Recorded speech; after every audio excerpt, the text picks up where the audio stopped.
Assalamualaikum warahmatullahi wabarakatuh. Perkenalkan, nama saya Ogi. Jadi pada video kali ini saya coba mempraktekkan melakukan CFA, Confirmatory Factor Analysis, CFA, dengan menggunakan software AMOS. Ya, seperti itu. Jadi ini contoh kasusnya seperti ini ya. Modelnya seperti ini. Jadi di sini diberikan model seperti ini, ada 3 variabel laten, ada pelayanan, kepuasan, dan loyalitas. Pelayanan, kepuasan, loyalitas, itu masing-masing terdiri dari 3 indikator. Contohnya pelayanan, itu ada 3 indikator, PEL 1, PEL 2, PEL 3. Kepuasan, itu juga ada 3 indikator, Cup 1, Cup 2, Cup 3. Loyalitas juga ada 3 indikator. LOI 1, LOI 2, LOI 3. Nah, ini model yang diajukan seperti ini. Ya, di sini ya. Oke. Nah, ini teori tentang CFA. Jadi, nanti bisa teman-teman bisa baca. Jadi, kira-kira salah satu tujuan utama CFA adalah untuk menguji tingkat validitas variabel laten atau konstruk dari teori model pengukuran yang diajukan. Pengujian model pengukuran dilakukan dengan teknik CFA. Jadi, CFA ini teknik statistik yang digunakan untuk menguji tingkat validitas variabel latennya. Seperti itu. Nah, jadi di sini ada beberapa ukuran yang bisa kita gunakan untuk menguji validitas konvergennya. Kita bisa memeriksa nilai namanya Standardized Loading Factor, SLF. Kemudian nanti kita periksa nilai Construct Reliability-nya, ya, CR. Kemudian kita periksa nilai Average Variance Extracted-nya, AV, seperti itu. Nah, untuk ukuran SLF sendiri itu disarankan di atas 0,5. Kalau ukuran Construct Reliability atau CR itu diharapkan di atas 0,7. Kalau AV diharapkan di atas 0,5. Seperti itu. Nah, ini kalau menurut Ghazali sih, ini kan, salah satu manfaat utama CFA adalah kemampuan menilai validitas konstruk dari measurement teori yang diusulkan.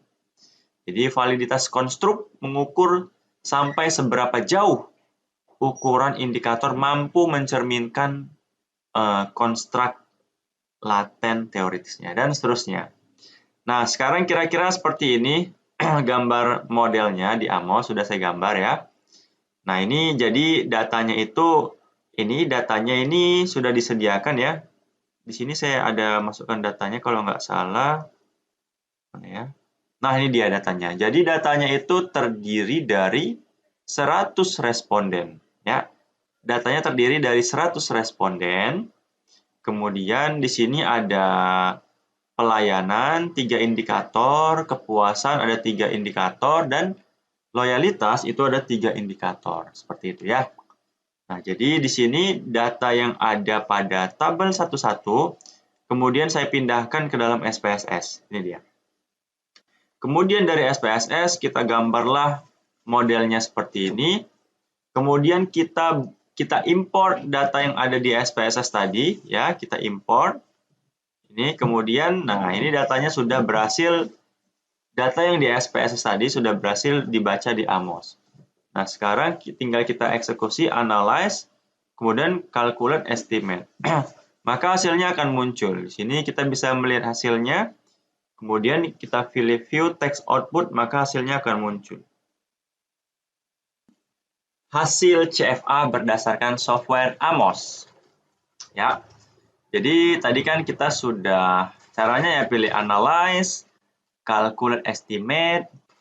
Sebenarnya teman-teman bisa pilih view analysis properties. Di sini teman-teman bisa memilih output mana aja yang akan ditampilkan. Ya, saya checklist semuanya.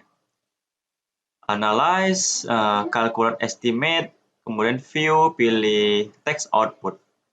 Kemudian hasilnya bisa kita lihat di bagian estimate.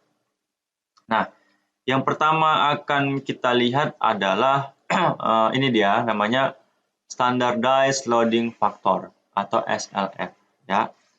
Di sini kita bisa melihat nilai SLF-nya di bagian Standardized Regression Way di sini ya. Jadi nilai yang diharapkan itu dia harus di atas 0,5. Ya, semuanya udah lolos ya. Udah di atas 0,5. Kita bisa lihat di bagian ini. Standardized regression weight. Semua nilai standardized loading faktornya sudah di atas 0,5. Ya, udah aman, udah lolos. Seperti itu. Oke, udah aman. Selanjutnya ini bisa kita lihat nilainya. Selanjutnya kita bisa melihat, aduh ini salah nih. Ini kan ini masih output literal ya. Nilai pada bagian bagiannya salah, saya perbaiki dulu. Jadi nilai SLF itu pada bagian di sini nih, standardized regression weight ya. Standardized regression weight. Nah, itu dia. Itu nilai SLF-nya. Ada S-nya ya. Kemudian nilai error-nya, teman-teman itu bisa lihat pada bagian variance ya. Variance itu nilai error-nya. E1 sampai S9. Jadi di sini sementara nilai pada bagian variance ya, variances ya merupakan nilai error-nya. Ya. Oke, udah aman. Nilai SLF-nya semua sudah di atas 0,5. Kemudian kita akan memeriksa ukuran namanya construct reliability sama average variance extracted atau AV. Nah, di sini kita harus menghitung secara manual untuk nilai construct reliability sama AV-nya. Untuk itu kita memerlukan nilai loading factor sama errornya. Kemudian kita kuadratkan loading faktornya ya. Kemudian nanti kita totalkan loading faktornya berdasarkan masing-masing variabel laten. Total errornya juga kita tambahkan sama total loading faktor yang dikuadratin. Ya, seperti itu. Kemudian kita gunakan rumus AV sama rumus CR. Rumus AV sama CR-nya sudah ada di sini ya. Nah, ini rumus AV-nya. Ya, ini rumus CR-nya. Jadi tinggal dihitung. Di sini perhitungannya sudah saya buat seperti ini. Jadi di sini kita menggunakan nilai loading factor. Loading factor itu yang mana? Loading factor itu kita bisa melihat nilai yang ini. Nah, nih, loading factor untuk cup 1 1,0000. Loading factor untuk cup 2 0,9342. Jadi udah ada di sini ini loading faktornya. Errornya 0,1679, 0,2208. Errornya yang mana? Errornya itu kita bisa melihat di bagian variances tadi. Ini dia. 1679, 2208, dan seterusnya. Kemudian kita totalkan ya untuk masing-masing untuk loading faktor masing-masing variabel laten. Errornya juga. Kemudian loading faktor ini dikuadratkan, ya, dijumlahkan. Kemudian kita hitung dengan rumus AV sama CR.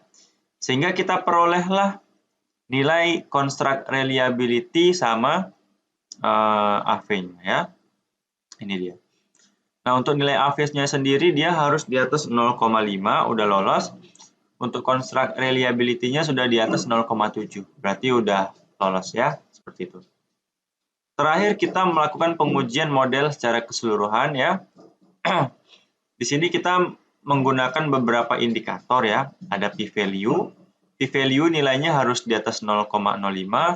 RMCA nilainya harus di bawah 0,1. ACFI, CFI, RFI harus di atas 0,9. Ya, ini outputnya bisa teman-teman lihat ya di bagian bawah sini. Di bagian model fit. Nih, model fit ya.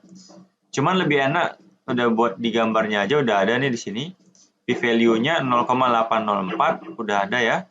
P-value-nya di sini. kemudian RMCA-nya 0,000, ACFI-nya 0,926, dan seterusnya. Jadi nilainya ini, contoh p-value 0,804 udah di atas 0,05. Ya udah lolos, udah fit. RMCA-nya 0,000 udah di bawah 0,1 udah fit ya.